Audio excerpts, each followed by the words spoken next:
শ্রীরামকৃষ্ণ বলছেন thank you.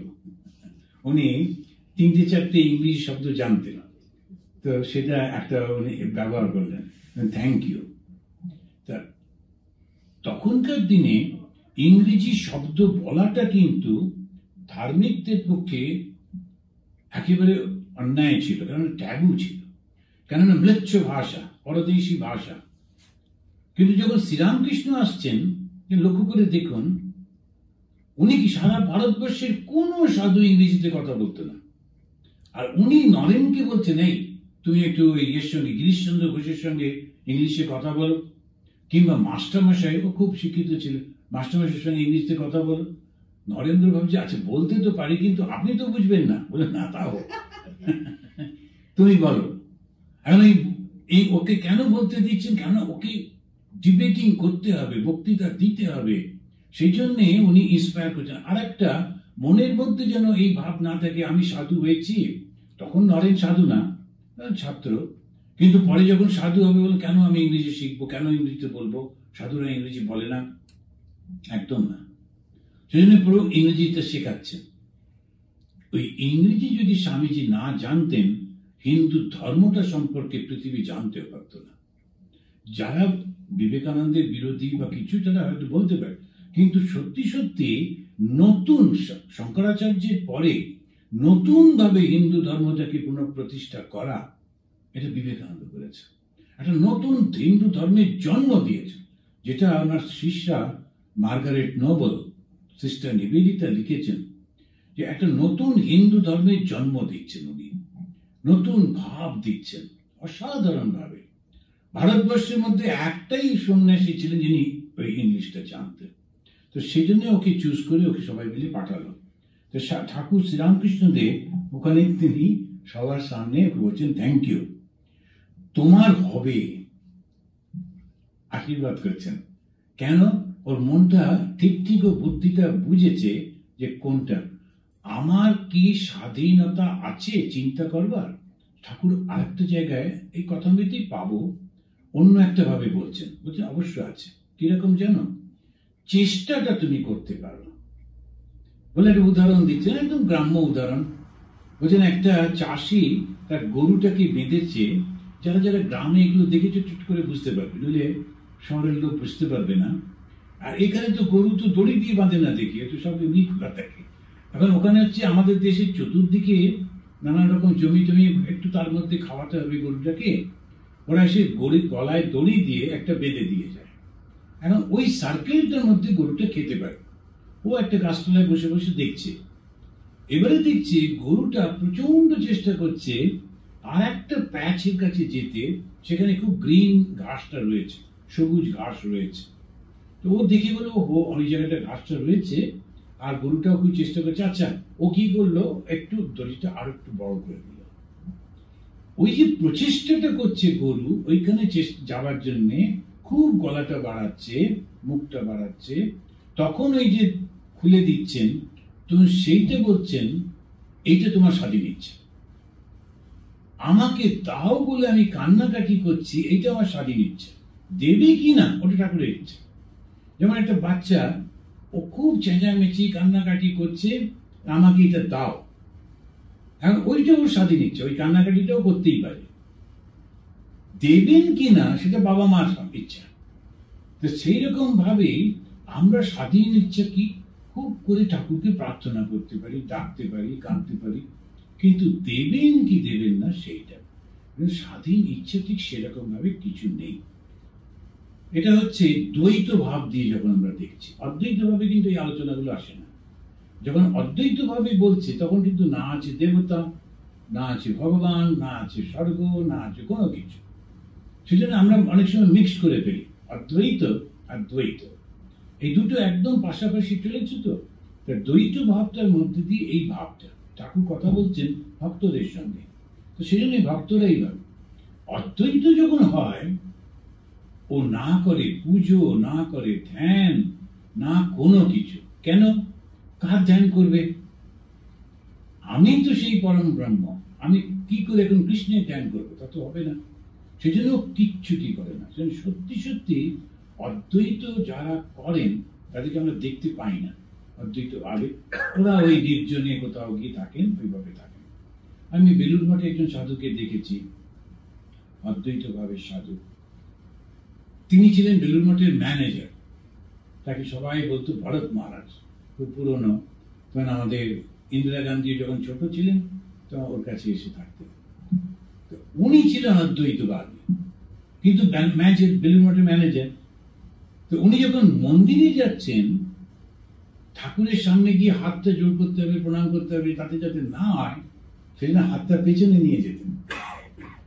হাতটা এরকম ভাবে যে পেছনে নিয়ে যায় না, সেরকম ভাবে হাতটা পেছনে নিয়ে উনি যেতেন, গিয়ে দেখতেন সব পরিষ্কার পরিচ্ছন্ন আছে কিনা, ফুল দিয়ে সাজানো হয়েছে কিনা, সব ঠিক হয়েছে কিনা। ম্যানেজারের ডিউটি, সুতরাং সমস্ত সব করতেন। আবার সমস্ত বেলুড় মঠের সব ভক্তরা খেয়ে চলে গেলে তারপরে খেতে যেতেন। কারণ কেউ খায়নি, উনি আগে খেয়ে বিশ্রাম করছেন, তা করবেন না। ওই ডিউটিগুলো একদম পাক্কা করতেন, কিন্তু পুজো করতেন না। প্রতিটি মানুষের সমস্ত কিছু খেয়াল রাখতেন, সব কিছু রাখতেন, কিন্তু চুপ করে যখন একলা বসে থাকতেন, চুপ করে বসে থাকতেন ওই ভাবের মধ্যে, আহম ব্রহ্মাস্মি, আহম ব্রহ্মাস্মি, আমি সেই ব্রহ্ম। এগুলো খুব কঠিন। কলকাতার যত বড় লোক ছিলেন, অল, শুধু কলকাতা না, ভারতবর্ষে, ইনক্লুডিং ইন্দিরা গান্ধী পর্যন্ত। ইন্দিরা গান্ধী যখন ছোট ছিলেন তখন ওর কাছে আসতেন, তারপরে যখন প্রধানমন্ত্রী হলেন তখনও তো আসতেন ওর কাছে, কিন্তু একই দৃষ্টি, ইন্দিরা বলে ডাকতেন এবং ওই যেতে যেতেন না, ওইরকম কোনো কিচ্ছুর মধ্যে নেই। প্রচন্ড ব্যক্তিত্ব ছিল, কিন্তু কোনো অহংকার নেই। এখন এই মানুষটিকে আমরা চোখের সামনে দেখি। ঠিক সাইড বাই সাইড ছিলেন দশম গুরু আমাদের সঙ্গে, শ্রীমৎ স্বামী বীরেশ্বরানন্দজি। বীরেশ্বরানন্দজিও সবাই তো বেদান্তের, কিন্তু যেহেতু উনি গুরু, ভক্তির ভাব, উনি যখন ঠাকুরকে প্রণাম করতেন, করে কখনো সোজা হয়ে মানে পেছন ফিরে আসতেন না, একটু একটু করে তারপরে ঠাকুরের দিকে কি করে পেছন ফিরবো, এর জন্যে লোকেরা দাঁড়িয়ে থাকতো যাতে উনি পড়ে না যান, আস্তে আস্তে করে। তারপরে এসে কোনা থেকে একটা জায়গা থেকে ওই দাঁড়িয়ে দাঁড়িয়ে প্রণাম করতেন। মনে হতো যেন কথা বলছেন, একটু চলে গেলেন আবার বেরিয়ে এসে কি যেন একটু আলাদা রিপোর্ট করলেন। সে আর দেখার মতো। তো ভক্তি বা দ্বৈত আর দ্বৈত পাশাপাশি, আর দুজনেই বন্ধু ছিলেন, একই সঙ্গে মন্দিরে যেতেন। একজন গিয়ে মন্দিরে ওই ইয়েটার বাইরে দাঁড়িয়ে থাকতেন, হাতটা তখন বীরের সঙ্গে যে হাত জোর করে কত প্রার্থনা করতেন, আর উনি পিছনে হাত দিয়ে চুপ করে দাঁড়িয়ে আছেন। পাশাপাশি অদ্ভুত এই রামকৃষ্ণ সংঘটা, অদ্ভুত একটা সংঘ, এর কারণ পাওয়া যাবে না। সবাই বলে একটা ভাবের মধ্যে চলতে হবে, এখানে বহু রকমের ভাবের রয়েছে। একজন ছিলেন, সে কখনো ধ্যান জবই করতো না, প্রচন্ড কর্ম করতো। কোথাও যদি বন্যা হয়েছে, কোথাও কারো দুঃখ, ও লাফিয়ে ঝাঁপিয়ে সব গিয়ে কাজ করে আসতো। তো সবাই বলতো, আরে বাপু একটু জব ধ্যান করো, তখন বয়স হয়ে যাচ্ছে, কবে মরবে। তখন বলে, না না, আমার সেবা তো ঠাকুর আসবেন তো। আরে আশ্চর্য, আমি তো ঠাকুরেরই সেবা করছি, ঠাকুরেরই তো সেবা করছি, ঠাকুর আসবেন না মানে ইয়ে নাকি, ছেলে গেল। তারপরে সত্যি সত্যি আমি শুনেছি অন্য সাধুদের কাছে, he used to challenge like that, ছেলে গেলে নাকি, আরে ঠাকুরেরই সেবা করছি, মৃত্যুর সময় আসবেন না, একই কথা। মৃত্যুর আগের দিন, মানে যেদিন মারা যাচ্ছেন, ওই রাত্রিরে ওই আমাদের যে সাধুদের জন্য একটা হসপিটালে একটা রুম আছে, সেখানে প্রায় 7-8 জন একসঙ্গে থাকে। উনি উঠে অন্যদের ডাকছেন, এই ওঠো ওঠো ওঠো, ঠাকুর এসছেন, মা এসছেন, আমি যাচ্ছি ঠাকুরের সঙ্গে, উঠে পড়ো উঠে পড়ো। সবাইকে ডেকে ঢুকে ব্যাস চলে গেল। সবাই উঠে পড়ে দেখছি যে ও মারা গেল। ভেবে দেখুন, কর্মযোগী সেও কিন্তু একই লক্ষ্যে পৌঁছে যাচ্ছে, কিন্তু আসল ব্যাপারটা কি, নিজের যে বিশ্বাসটাতে দৃঢ়তা, খানিকটা এইটা খানিকটা এরকম না, একদম নিজেরটাতে সম্পূর্ণ বিশ্বাস করে চলতে হয়। ঠাকুর বলছেন যে ওই স্বাধীনতাটা তোমার আছে। স্বামীজির একটা অসাধারণ কথা আছে, স্বামীজি বলছেন যে be free like air but obedient like the grasses. Be free like air, যখন খুশি যেখানে খুশি বয়ে যাচ্ছে, কিন্তু ওবিডিয়েন্ট লাইক দ্য গ্রাসেস মানে কি, আমি যখন রামকৃষ্ণ মিশনে জয়েন করব, সেটা তার আগে পর্যন্ত আমার নিজস্ব, আমি কোথায় জয়েন করব, করব কি করব না, সব কিছু। কিন্তু একবার যখন এটা গ্রহণ করেছি তখন যেমনটি বলা হবে তেমনটি করব, একদম ওবিডিয়েন্ট লাইক দ্য গ্রাসেস। তখন আর কোনো অহংকার থাকবে না, আমি বোধ থাকবে না, যেমন বলবে তেমন করব। এই ভাবটা না হলে ধর্ম জগতে অগ্রসর হওয়া যায় না। তখন শ্রীরামকৃষ্ণ ওনাকে বলছেন যে তোমার হবে, ঈশ্বরের কথা যদি কেউ বলে লোকে বিশ্বাস করে না। যদি কোনো মহাপুরুষ বলেন আমি ঈশ্বরকে দেখেছি, সাধারণ লোকে সেই মহাপুরুষের কথা লয় না। লোকে মনে করে ও যদি ঈশ্বর দেখেছে আমাদের দেখিয়ে দিক। কিন্তু একদিনে কি নারী দেখা শেখা যায়? বৈদ্যের সঙ্গে অনেক দিন ঘুরতে হয়, তখন কোনটা কফের, কোনটা বায়ুর, কোনটা পিত্তের, এই নারীগুলো বুঝতে পারে। যাদের নারী দেখা ব্যবসা তাদের সঙ্গ করতে হয়। সবাই হাসছে। এখন সত্যি সত্যি যদি ডাক্তারের সঙ্গে না থাকো বুঝতে পারা যায় না। তো কথা নেই বার্তা নেই, এরকম এসে বললেই হলো ঈশ্বরকে দেখিয়ে দিন। একবার কলকাতার বাসে, তখন ব্রহ্মচারী তো, বাসে কি ভিড়, তাকে গরম, তারপরে ভিড়, তরতর করে ঘামছি, আর ঘামের মধ্যে যেমন সেই চশমাটা স্লিপ করে পড়ে যায়, সেই রকম নানা রকম অবস্থা। ওর মধ্যে একটা ছেলে আমার কানের কাছে এসে বলছে, আচ্ছা একটু মেডিটেশন শিখিয়ে দেবেন। জায়গা পাওনি। প্রথম হচ্ছে ভুল লোককে ধরেছে, তারপরে একটা বাজে জায়গায় ধরেছে। তো তখন আমি মজা করে ওকে বললাম, এই তো আমি বাসের মধ্যে মেডিটেট করছি। হ্যাঁ সত্যি? কিভাবে করছেন? ওই যে মহিলা ফুসফুস করছে, হয়তো উঠে পড়বে সিটটা থেকে, তখন ওই সিটে বসবো।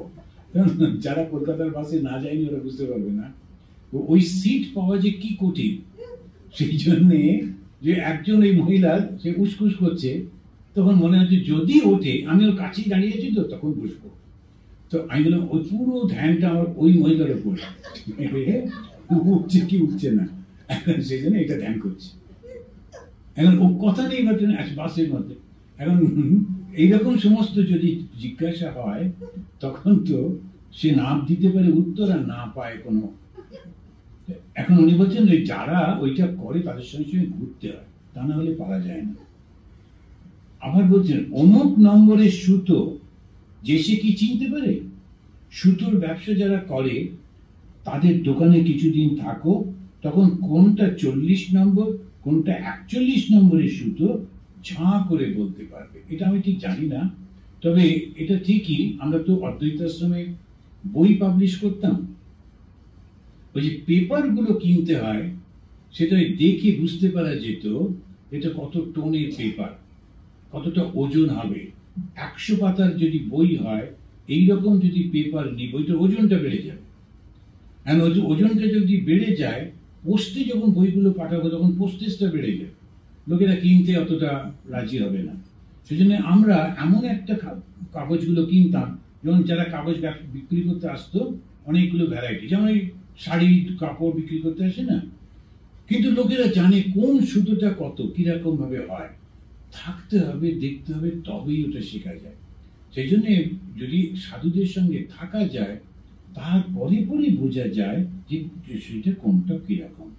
ভক্তদের সঙ্গে সংকীর্তন করছেন, সেই সংকীর্তনে গান হচ্ছে, গোষ্ঠ খোল বাজাইতেছে, এখনো গান আরম্ভ হয় নাই, খোলের মধুর বাজনা গৌরাঙ্গ মণ্ডল তাহার নাম সংকীর্তন উদ্দীপন করে ঠাকুরের ভাবে মগ্ন হইতেছে। মাঝে মাঝে খোলের দিকে দৃষ্টি নিক্ষেপ করে বলতেছেন, আমরি আমরি, আমার রোমাঞ্চ হচ্ছে। গায়কেরা জিজ্ঞেস করলেন কিরূপ পদ গাইবেন?